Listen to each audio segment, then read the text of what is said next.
southern Tennessee to Tellico Plains. Now that was the place I wanted to go when I was finishing the Georgia Traverse and didn't make it. So it was kind of cool to get into that area. We camped overnight at this place called Holly Flats Campground. It's a national forest campground in the Cherokee National Forest. Basically, it sits at the base of a mountain. It just kind of right there off the road, and we were lucky there was no one there, but we were unlucky because it rained. It rained and rained and rained. I think it almost 12 hours worth of rain before it kind of finally let up the next day. And the little creek that we were camped by came up about 1.5 feet or 2. So you can see in the videos what the little creek looked like before it rained, and then what it looked like after it rained, and it's quite a remarkable difference. After we left Tellico Plains, and finding a campground in Mississippi, just outside of Holly Springs, Mississippi, and we stayed at Wall-Doxie State Park. It's just outside of where Ole Miss is, and again we found some dispersed camping inside the state park, and there was nobody there. So they've had some kind of unprecedented rain here the last few days, and so we got to the state park right after it finished raining. All of our stuff was wet from the day before, so it didn't get a whole lot of chance to dry out because of the humidity, but we did get to dry some, which was nice, and then it didn't rain. It was just kind of sticky, but it was nice and quiet. We were able to get a shower, which was nice after being on the road for 3 days, and today we're headed to the Ozarks, like I said. So the plan is to do the high water mark trail. We downloaded the GPX file to Gaia so that we kind of know the route. It's an overlanding route that goes through the Ozarks. I believe there's 12 water crossings, so we'll kind of see what that's all about. We're excited to do that, and from there we're going to head to New Mexico, and Trinchera Pass is one of the first passes we're going to take, and then from there we're going to head over to Lake City in Colorado and start the Alpine Loop and just kind of go from there. There's no people to run over. These people are really going to think you're crazy. You're going to think I'm crazy? Yeah. Doubtful. I know this guy's like super excited for you.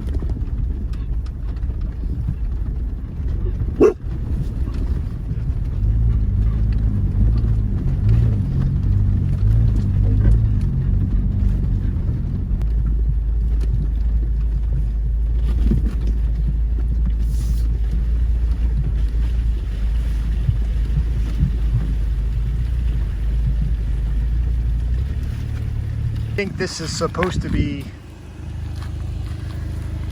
covered in water.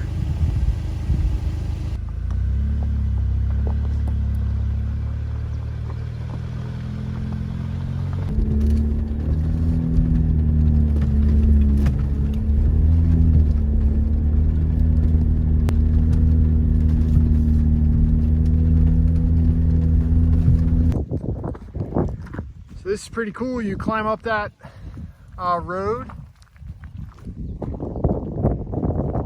and you just see these cliffs just kind of poking out of nowhere. Pretty cool. And that's the road down there. All right, so not too far from the cliffs is a mark on the trail for a section of waterfalls. And I'm guessing that when there's actual water, that there's some waterfall steps.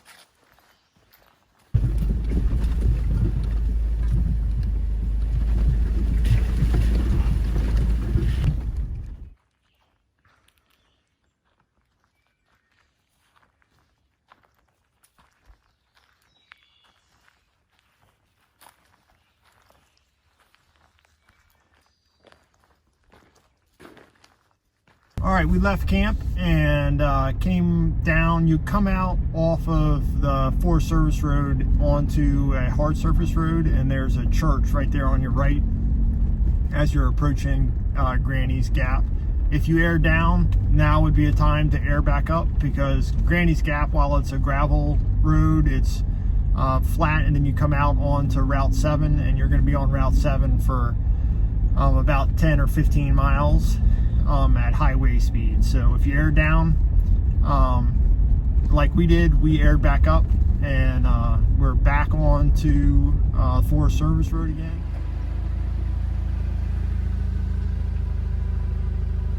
I do have to admit, it is pretty cool.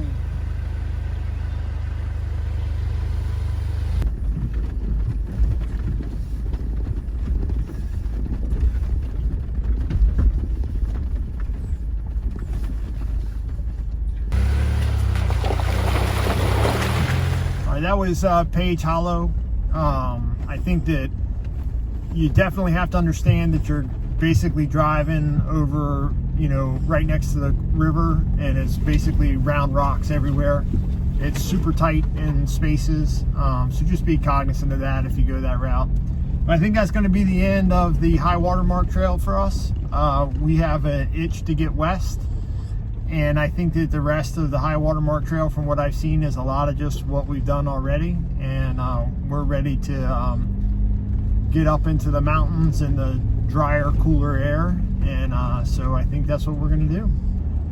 We're probably going to camp somewhere between here and New Mexico, perhaps. Just depends on how the day goes. And our first stop is going to be Trinchera Pass in New Mexico, and that's kind of going to be our gateway to being out west. So what you see off in the distance is the Capulin volcano.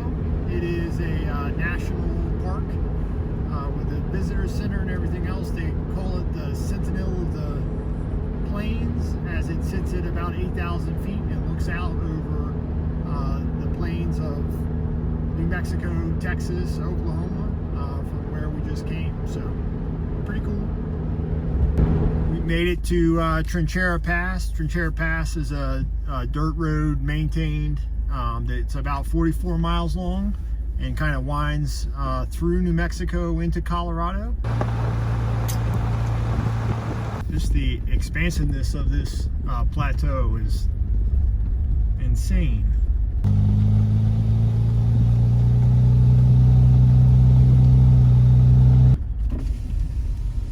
Moo cows.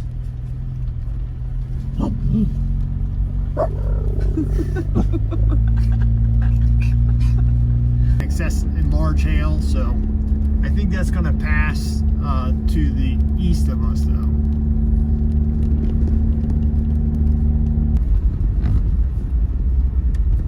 All right, we made it through. It was just basically a nice, easy gravel road. Kind of climbed up over the mountain. Well, we decided to head toward Grand Dunes National Park, and there's some BML land or BLM land out here, as well as there's a Medina Pass that's also out this way. So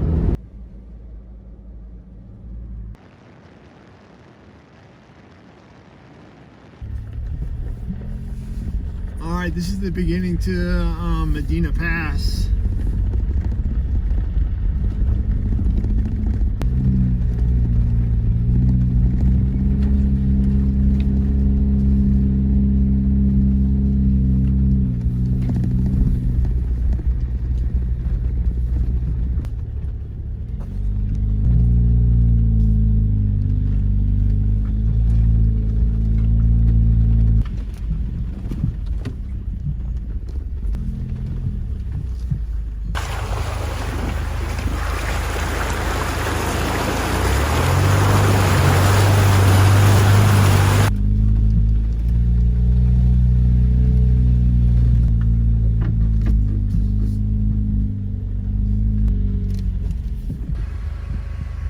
Of the Great Sand Dunes National Park.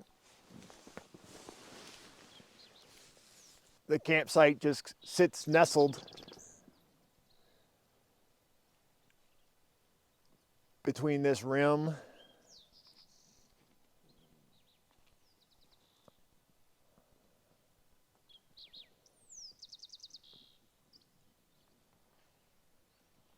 of mountains. We're out here all by ourselves. There's nobody around us. There was a couple vehicles, you know, about a quarter mile or so up, but that's it. So the drastic change in temperatures yesterday in New Mexico, it was 103, and it was really hot. Today, this morning, it's 45 degrees. Now we're sitting at almost 8,500 feet right now at the campsite. So Great Sand Dunes National Park is absolutely amazing. The views from just the drive into the park are incredible. And our campsite here kind of reminds us of being in Utah at Zion National Park, with just the way the rocks and the mountains are formed around us.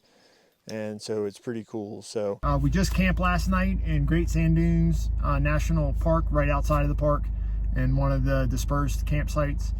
And we are headed up Moab Pass. Highly recommend these books, which are the backcountry four-wheel drive trails. It kind of gives a perfect description of all of the different things that are out there. The benefit being primarily that you have a paper copy, and it has a mile by mile kind of description of how things go. So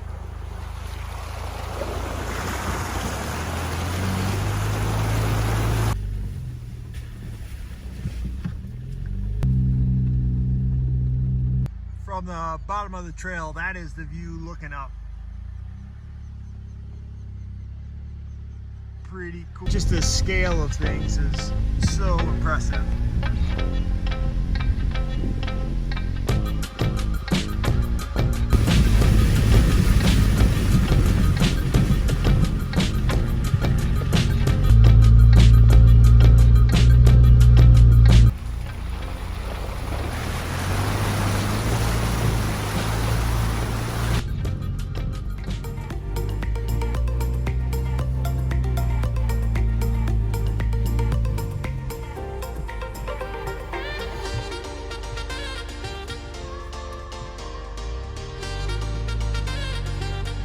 We are getting ready to start the trail up to Hayden Pass. We took Colorado 69 to 50 to Forest Road number 6, right next to the Arkansas River. That brings you up to the Hayden Creek campground, and the trail is right near the campground in the National Forest. So.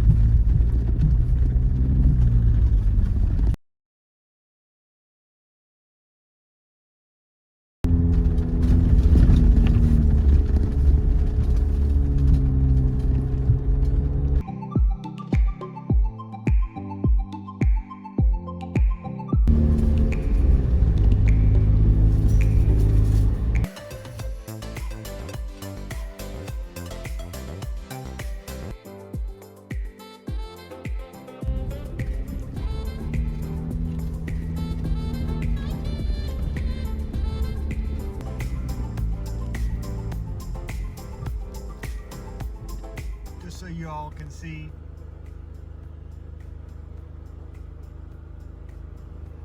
how steep that is.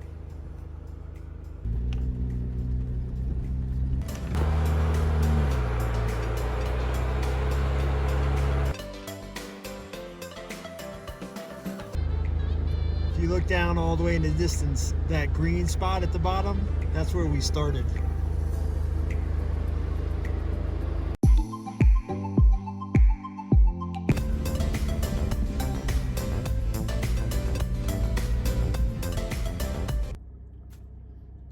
Alright, so that was Hayden Pass. That was from where we started in the campground to the top of the mountain was 3,000 feet of elevation.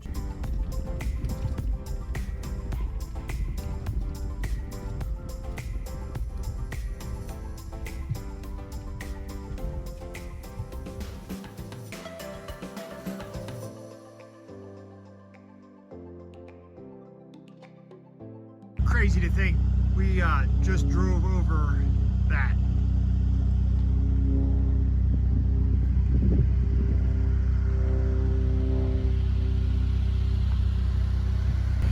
All right, well that was Hayden Pass, and the opening up to this valley was quite spectacular. Just made it into Lake City, and we are starting the Alpine Loop headed toward Imogene Pass.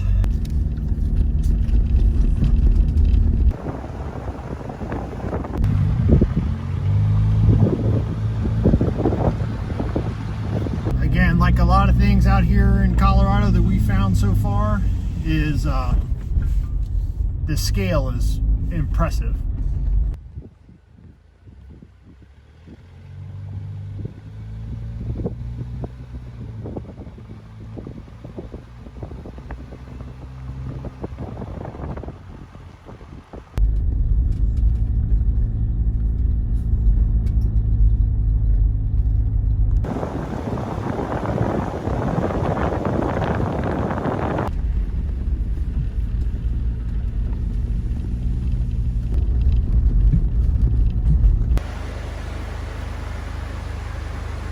This creek just follows along the path as we leave from Lake City.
Outstanding. We just passed 11,000 feet, and we're at the 14-mile mark ish on the trail, and we've gotten to the point where it said four-wheel drive is recommended, and watch out for bears. Look at that.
Emily did really good. No tears. She did pet Henry a little bit too much, but other than that. Okay, in my defense, Hayden's Pass was really rocky, and and I thought I was used to rocks from being on the East Coast, but I'm also terrified of heights. So this one is ranked moderate like Hayden's Pass, but the road is a little bit wider and it's not as rocky. So I think it's better. It's a more gentle moderate. All right, we're taking the road down to Animas Forks. And we're gonna probably camp down here for the night. Yesterday was an eventful day. We made it to Lake City, decided to do Engineer Pass last night. Then we came down to Animas Forks and found a campsite just south of there. So if you go past Animas Forks and you descend just a little bit more, there's a little road that cuts off and heads back up the mountain, and there are some dispersed campsites there, and we picked one of those. Let me show you what it looks like. Sometimes I'm just completely amazed at the places this Jeep has taken me.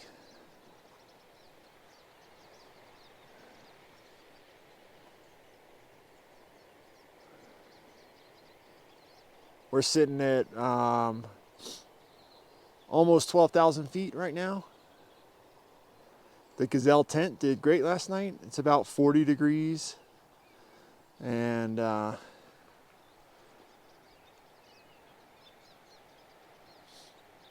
but it just doesn't get any better than this. I mean, this is literally what everything's all about. Just left our campsite just south of Animas Forks in Colorado. Today we are going up to Animas Forks to check out all the old buildings up there, and then we're going to do Pecan Gulch and another gulch that I can't really say. We'll start off on California Gulch and then clip around, and I'll get the names right at some point.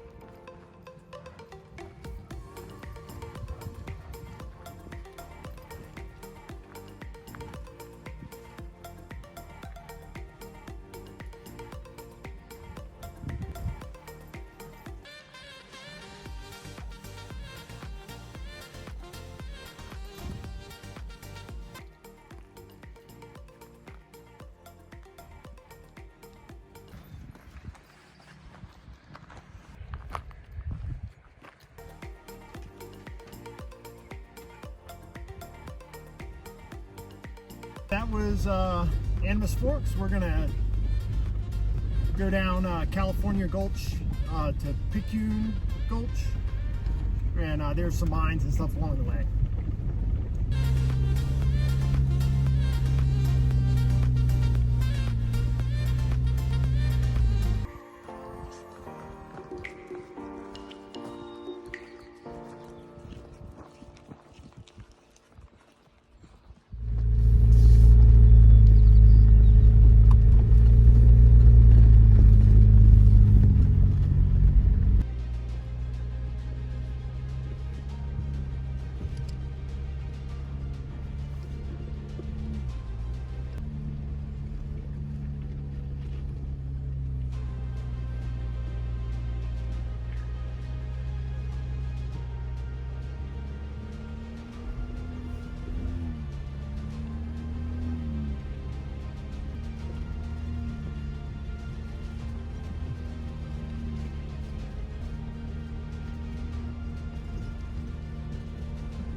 All right, so that was the tour of Animas Forks.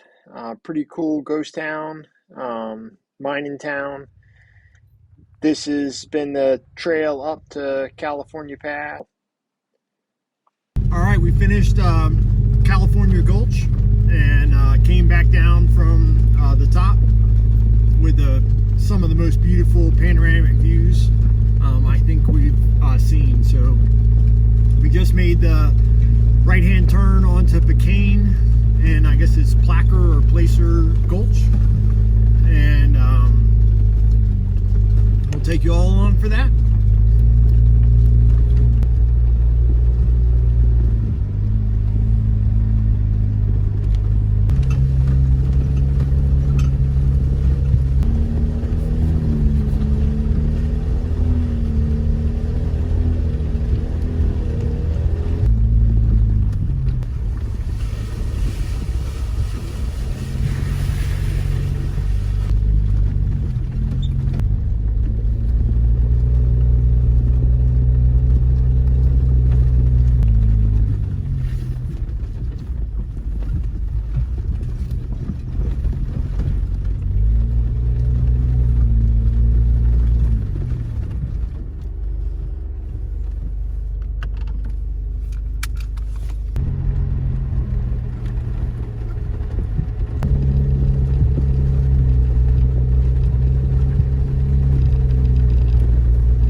Mine shafts.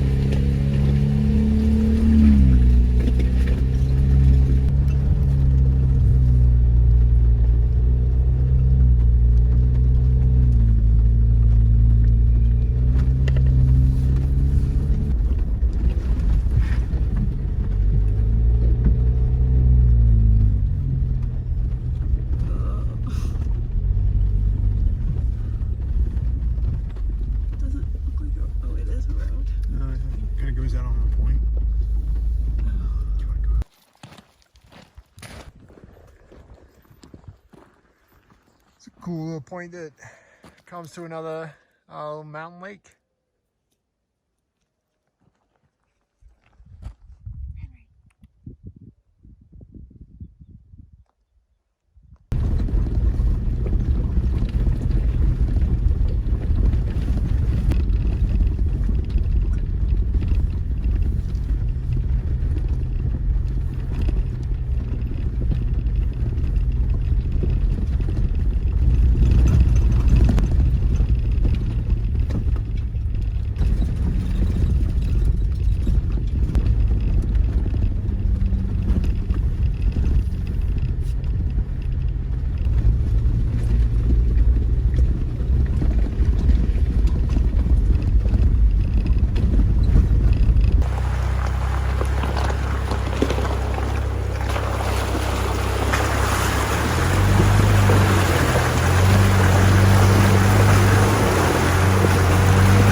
California Gulch and California Pass, and Piscine Gulch and Placard or Placard Gulch. Came down into Silverton, kind of to check the town out. 5 miles outside of town, as you head up the $1 Million Highway, is the Red Mountain mining area.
guys, that was the Red Mountain Mining District area.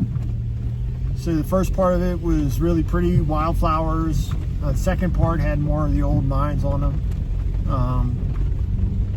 Some you can get real close to, some you can't, just depends on who owns the property. And Cinnamon Pass today, headed back to Lake City.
This is the top of Cinnamon Pass.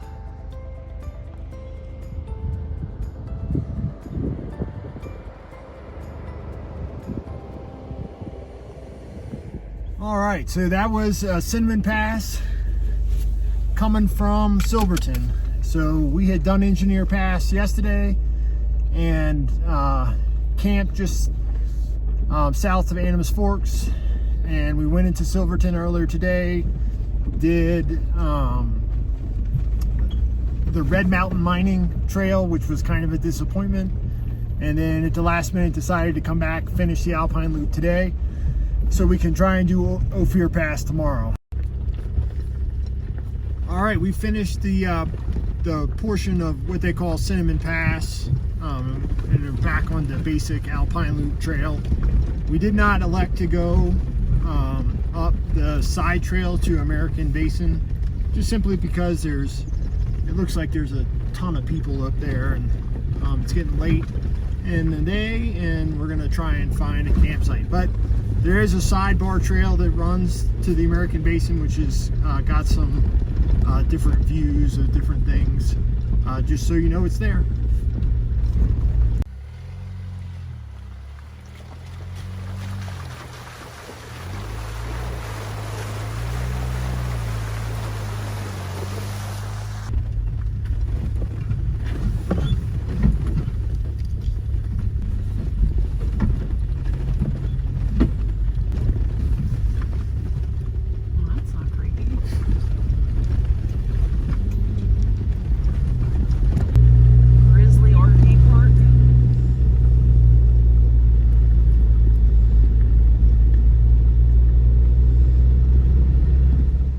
Finished Cinnamon Pass last night, and the majority of the Alpine Loop. We got about 5 miles left before we get to Lake City, and we'll be done.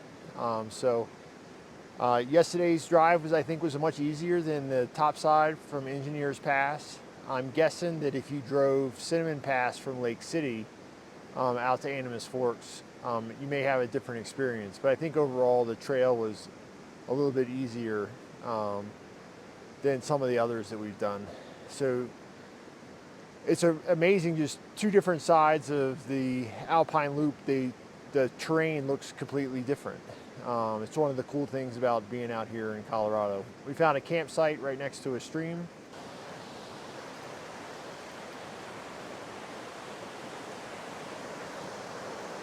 So this is what we had to listen to last night for our white noise. Not a bad deal. So camp's a little rocky. but nice nonetheless. So we just took the $1 Million Highway down from Ouray, and on the way around from Lake City we stopped in this cool town called Montrose, Colorado. Neat town, sits at about 5,000 feet. It's very similar to what I guess would be kind of like a nice gentle community, far enough away from stuff that it's not packed, but not so far that you can't get to things. So anyway, this is going to be Ophir Pass. $1 Million Highway is pretty cool coming out of Ouray, where it's really tight to the edge on stuff, and the town's kind of cool. It's kind of a little over touristy for me, but the views inside the town were pretty neat. Ouray is known as America's Switzerland. Ouray is known as America's Switzerland.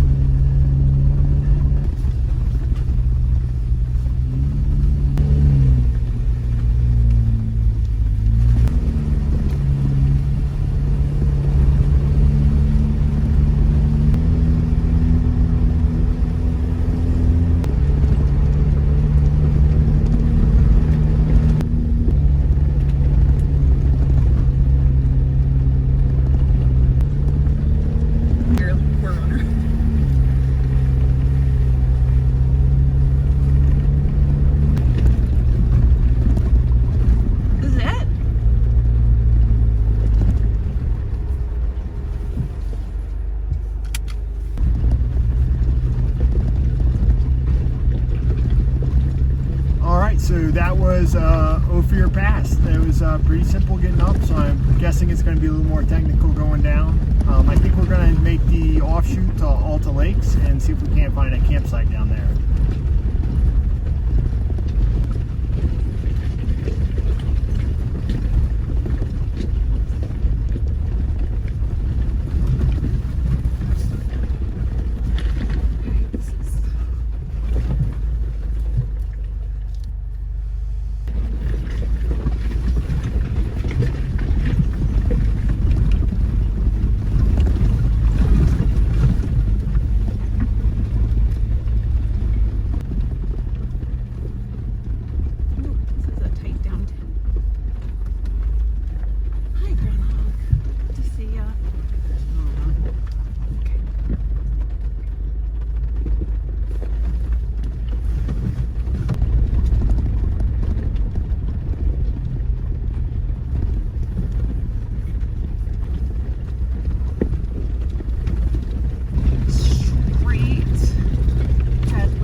Was pretty cool. You come out of the pass and into the little town that looks like it's got a bunch of rentals. Not too far from the highway, but be a neat place to come and kind of get away from the city for a while, go for some hiking, and then of course they have access to all of the trails. Alright, we made the turn off the highway to the access road to Alta Lakes. So Ophir Pass, it kind of ends once you get out of the town, it's just a 2-lane road. It's well maintained. You know, cars driving in and out of there all the time. So I guess the pass itself was a little underwhelming given all the rest of the stuff that we've done the last couple days. So, but the scenery again, you'll get to see new stuff everywhere you go, and the mountains are different on every one of these trails.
Okay, well that was Alta Lakes. We were hoping to find, you know, a mountain lake campsite, and there's only like 4 or 5 sites, and they're all taken already.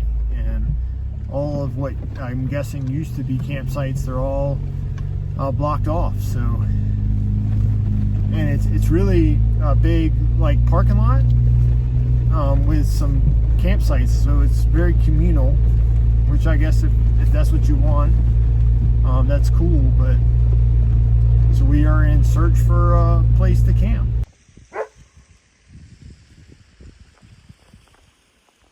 All right, we found this basin with a lake just down from Alta Lakes, and this is where we're setting up camp.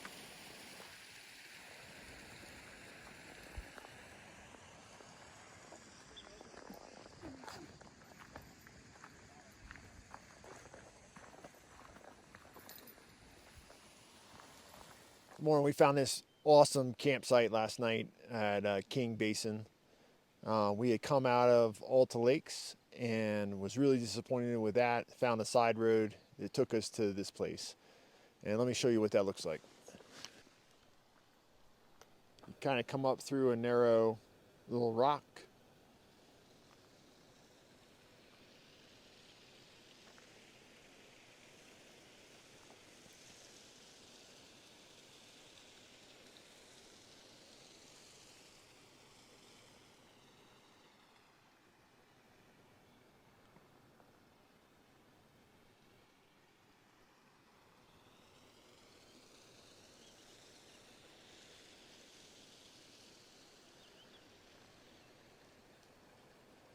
This was our view last night for sunset and sunrise this morning. And we had that last night. Listen. I know I had said yesterday that I thought our campsite outside of Lake City was near that stream was probably one of our best, but I take it back, and I think this one takes the cake. So yesterday we went into Ouray. After we finished the Alpine Loop, we went into Ouray, and then did Ophir Pass. Saw the little small town as you come out of the pass, which was pretty cool. And then took the route to Alta Lakes, which was, like I said, disappointed. Pretty, but there's no place to camp. And then we found this site, and I'm surprised and super happy that we found it. So we're up at 11,400 feet here. It was just a great night.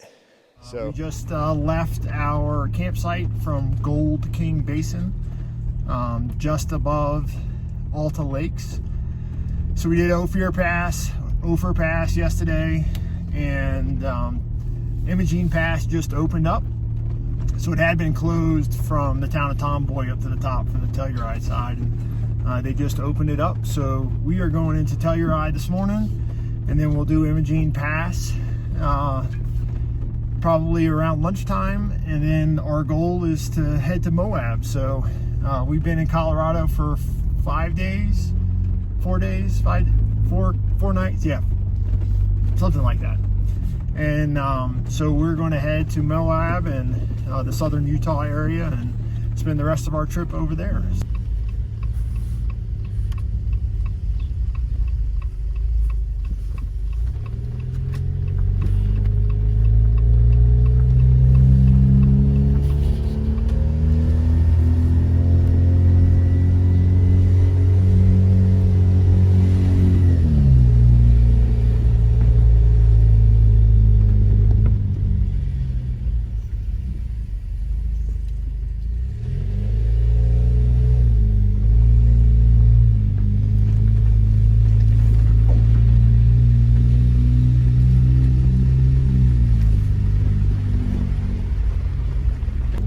This is, we just came out of Telluride. As you saw, we're on Tomboy Road, and this is the beginning of Imogene Pass.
tight spot. Okay.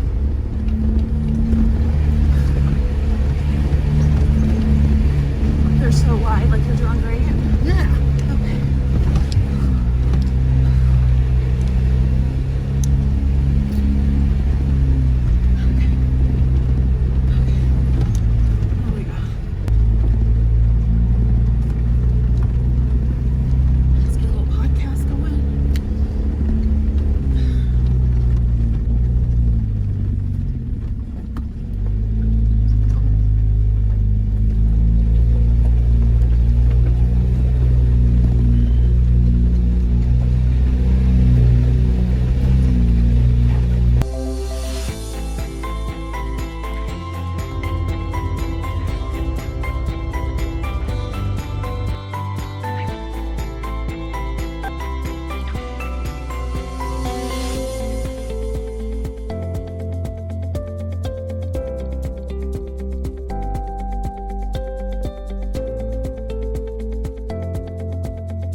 All right, that was, we're up to the town of Tomboy, and all those wooden bridges that look brand new, that are about the width of a Jeep, those are the bridges they've been working on, I guess, and why Imogene was closed. So, at least from the town of Tomboy up. So I'm assuming there's probably a couple more of those, and so far so good. Tight, a little rocky, but other than that,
so that was Imogene Pass.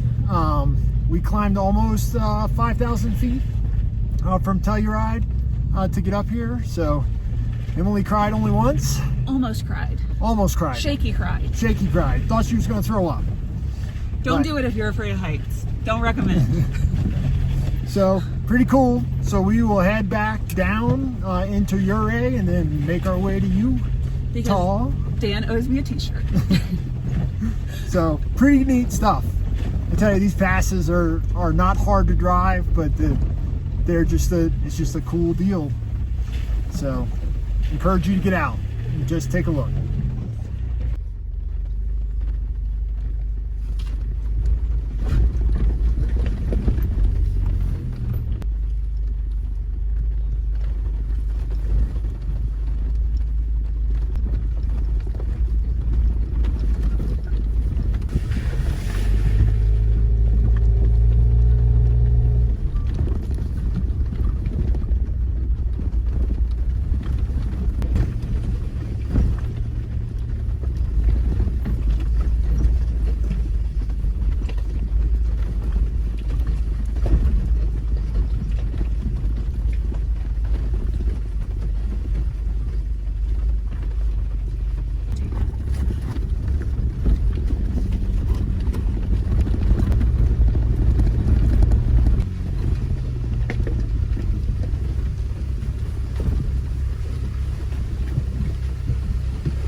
Alright, we got a couple miles of this just kind of smooth, really well maintained road.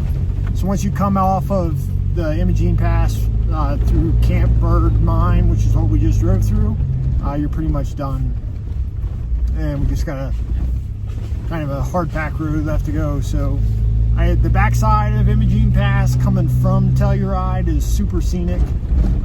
There's some dispersed camping in different places, and it's just a beautiful scenery. Stark comparison from coming up from the Telluride side to the Uray side. So, like with most of these things, I think that the trail offers different value depending on which direction you're coming from. You know, I personally think that I would rather have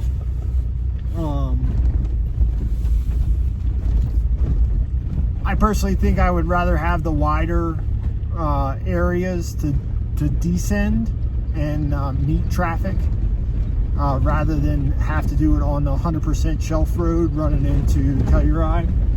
But that's just my opinion. So I think it's way harder to descend at grade than it is to drive up. I'm sure everyone has different experiences, so but that's just mine. So I think that was a good way to send off from Colorado. These passes are all about your individual driving capacity and your risk tolerance. You know, and you know, what is it that scares you more so than anything else? The vehicle will do its job, you know, and you know, for us, the beauty of what we've done to build this Jeep up is that it makes it comfortable. You don't need what we have put together to do any of these passes, but it certainly makes it comfortable because of the tires and the suspension, shocks, everything, that package. The snow is great.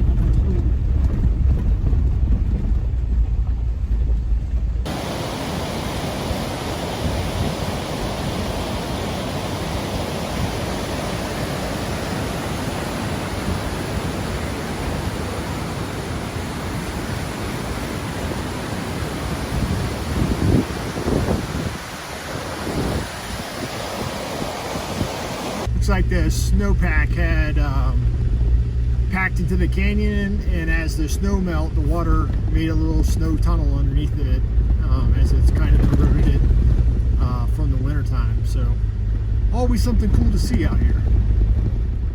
Just left the mountains of Colorado, headed to Utah. We jumped on Highway 191 as we're coming into Moab. And the plan today is to take the Potash Road up to the Thelma and Louise lookout point.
Connects to the Potash Road, which then eventually turns into or crosses the border into Canyonlands National Park.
just outside of Canyonlands National Park on some BLM land.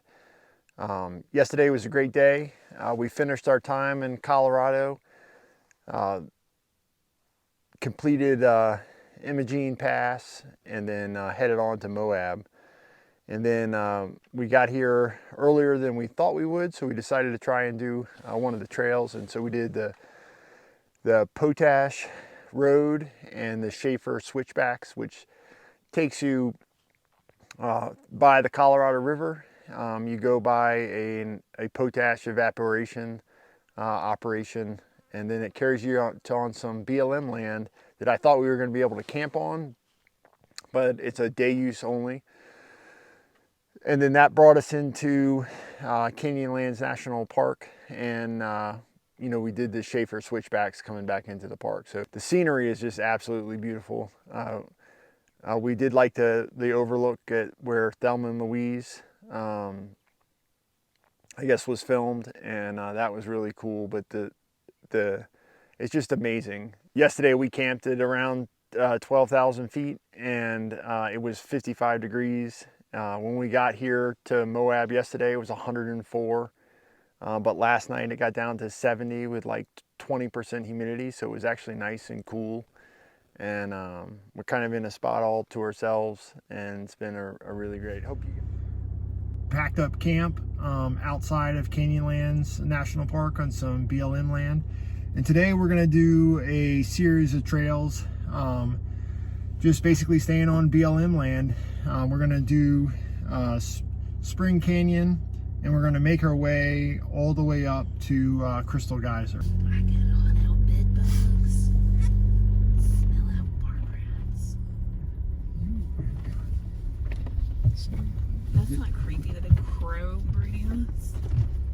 What's wrong with you? You've got some really vivid imagination. Thank you. Oh my God.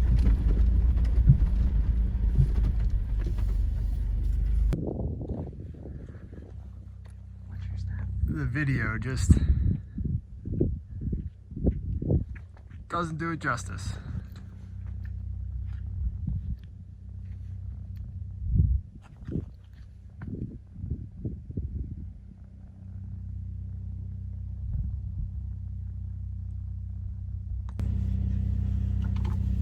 Well, that was a cool little offshoot.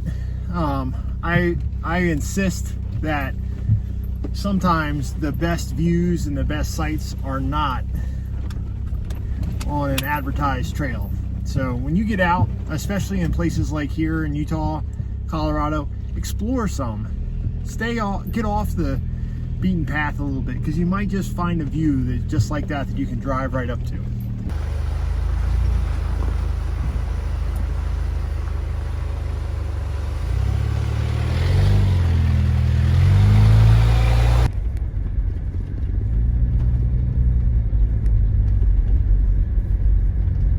You can see the Green River right there.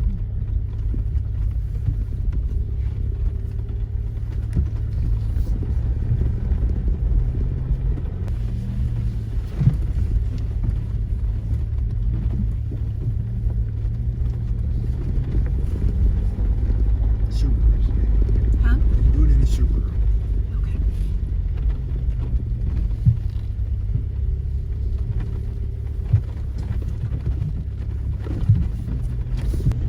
That little shelf road coming down the canyon was pretty cool as we descend down to the Green River.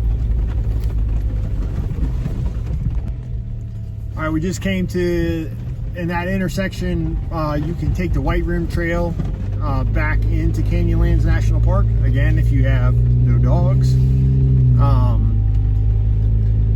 We're gonna proceed north, headed toward the airport and everything else up this way, and we're just going to kind of wind our way back up to one of the other trails that's marked in the book.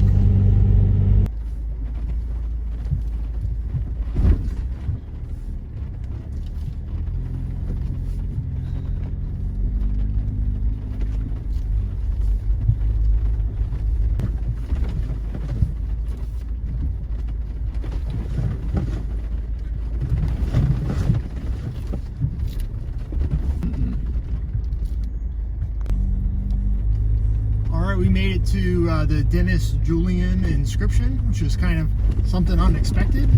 And now we are in the Hell Roaring Canyon.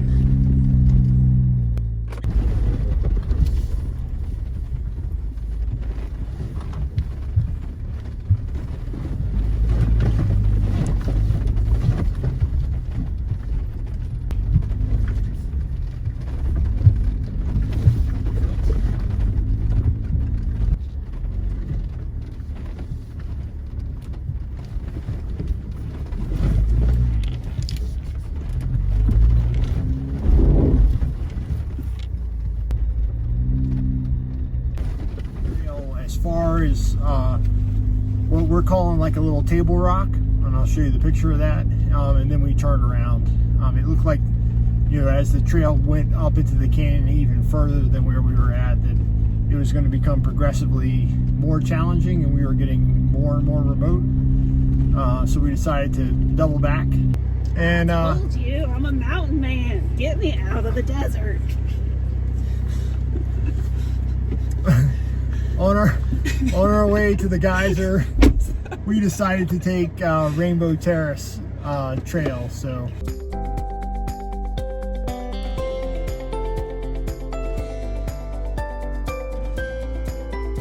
I said there's a field of Karens.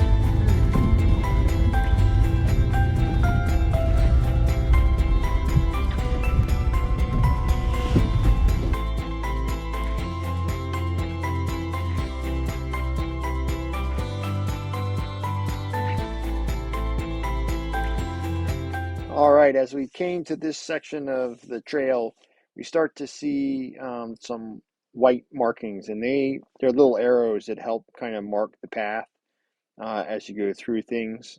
And so the trail gets kind of really windy in here once you get past the Rainbow Rocks. And we get really close to a ledge here in a little bit that we had to kind of negotiate in a different way. But if it wasn't for the white marks on the rocks, it would be pretty hard to kind of navigate through, because the path is not super clear. But as long as you look for the white arrows, you'll be able to make it through pretty good. But this is the ledge. It kind of pops up almost 3 feet, and we had to give it a try or two to get up, and we ended up putting the locker in, and Emily didn't like that so much. But once we got past that big rock, the rest of it, you know, we just kind of followed the path out, and it went pretty well. So that was the hard section of Rainbow Terrace. The rest of it, as we head up to the Geyser area, is all basic sand roads. So some pretty challenging little rock steps, and fortunately they have painted white lines that kind of guide you through where you need to go. So just picking the right line and the right amount of right foot when you need it, and you'll make it through. And Emily did a decent job of getting through.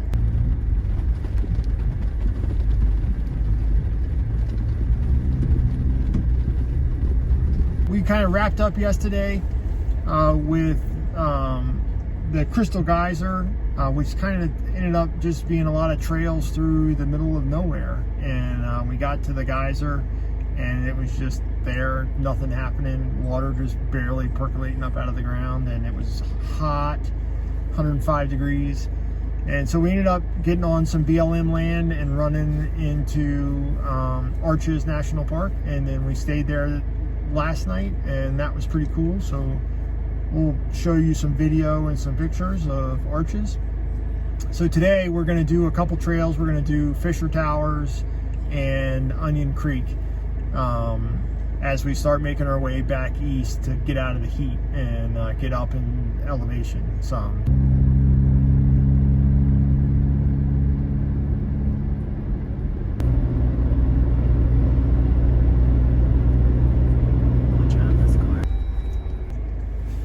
All right, so it's a quick, just up a gravel road. The only reason why I included this in specifically is because Fisher Jeep Adventures, we came to the Fisher Towers, even though it's spelled a little bit differently.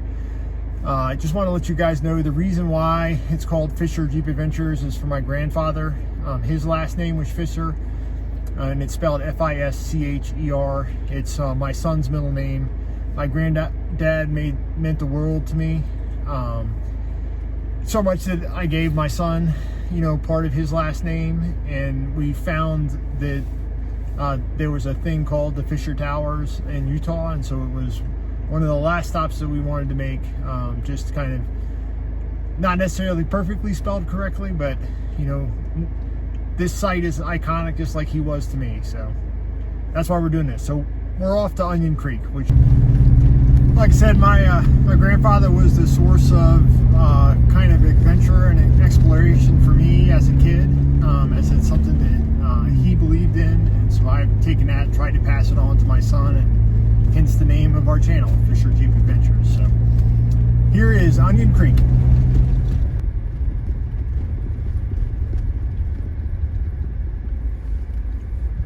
All right, once you get to the campground, you get to the sign that says "High Clearance Recommended."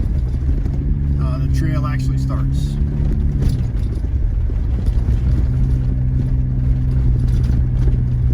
And I think there's like 10 or 12 little water crossings on this thing.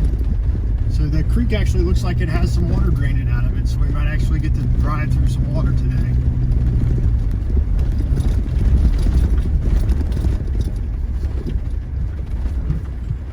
It may not look like much, but this is probably the first water we've seen in Utah, so it's dry up here.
At the top of the trail, there's this overlook into the valley from whence we just came, and it's a pretty spectacular view. That was Onion Creek and Fisher Towers, that trail, Onion Creek, was probably the prettiest and best trail that we've driven, in my opinion, when we've been out here in Utah. So I'm not a rock crawler, so stuff like this is really cool to me. And in this trail, I believe it's Thompson Canyon and Polar Mesa. So we're making our way east back to Colorado and just kind of doing some of the trails that are out here. This one starts out on a pretty flat graded dirt road up here on top of this plateau. You can see just the expansiveness of this plateau up here.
Face.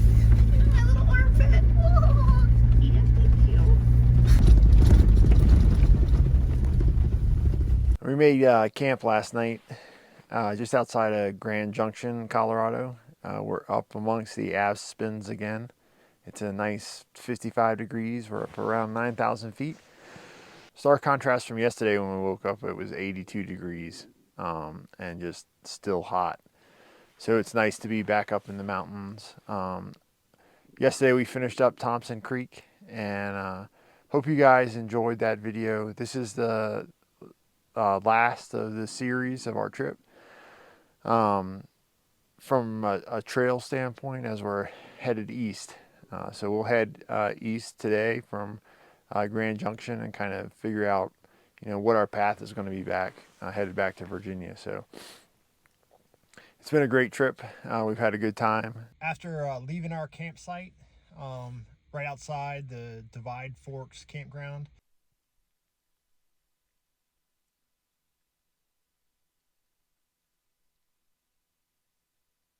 this is our camp setup.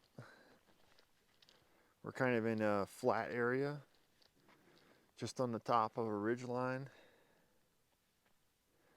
amongst the aspens and the pines. The sun's coming up.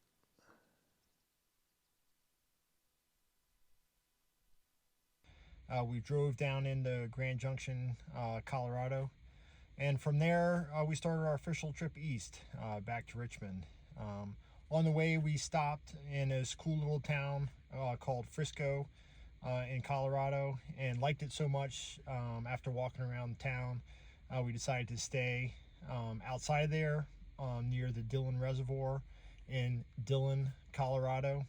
We found a path up Montezuma Road and found a nice campsite along Peru Creek, dispersed. It had a fire pit. It was really, really cool. The campsite was incredible. It had a great stream that was, I believe, is fed by a lake that's up above, and just great scenery everywhere we were. The next morning we would leave Colorado, sadly making our way back home. Honestly, after being on the road for a couple weeks, especially being out in Colorado and Utah and everything that's out there, descending out of the Front Range into Kansas was kind of depressing after being where we were. So we ended up staying at a terrible KOA in Kansas, leaving there and making it to Indiana, where we stayed at Lincoln State Park. which was really nice. There wasn't a lot of people there, so we had the whole backside of the camp ground to ourselves. It was just a nice, relaxing day.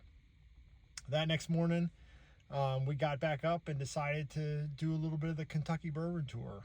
And we stopped at Buffalo Trace, and then we made our way to Four Roses, Woodford Reserve, and Castle and Key before we took a look at the watch and decided that we better start making our way eastbound before it got too late.